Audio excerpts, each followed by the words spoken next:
മറീന ബീച്ചിൽ വെച്ച് ഒ പനീർശെൽവം ജയലളിതയുടെ മരണശേഷമുള്ള തന്റെ വിഷമങ്ങളാണ് മാധ്യമങ്ങൾക്ക് മുന്നിൽ അവതരിപ്പിച്ചതെങ്കിൽ ഇന്ന് ശശികലയെ പ്രത്യക്ഷത്തിൽ കടന്നാക്രമിക്കുകയായിരുന്നു അദ്ദേഹം. ജയലളിതയുടെ മരണത്തിൽ ദുരൂഹതയുണ്ടെന്ന വാർത്തകൾ സിറ്റിംഗ് ജഡ്ജിയെ കൊണ്ട് അന്വേഷിപ്പിക്കണമെന്നും അപ്പോൾ മാത്രമേ സത്യം പുറത്തുവരൂവെന്നും പനീർശെൽവം പറഞ്ഞു. ഒരു വിசாரணை കമ്മീഷൻ அமைக்கப்படும்.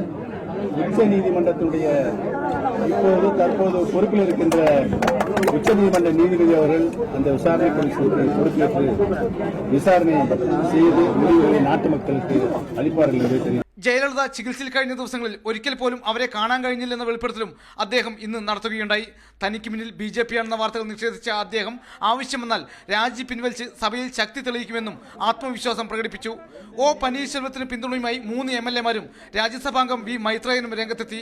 കഴിഞ്ഞ ദിവസം ശശികലയ്ക്കെതിരെ ആഞ്ഞടിച്ച അണ്ണാ DMKയുടെ മുതിർന്ന നേതാവ് PH പാണ്ഡ്യൻ ഇന്ന് പനീർശെൽവത്തിന്റെ വീട്ടിലെത്തി അദ്ദേഹത്തിന് പിന്തുണ അറിയിച്ചു. ജയലളിതയ്ക്ക് അപ്പോളോ ആശുപത്രിയിൽ നൽകിയ മരുന്നുകൾ തെറ്റായിരുന്നുവെന്നും അദ്ദേഹം ആരോപിക്കുകയുണ്ടായി. G Prasad Kumar, Mathrubhumi news, Chennai.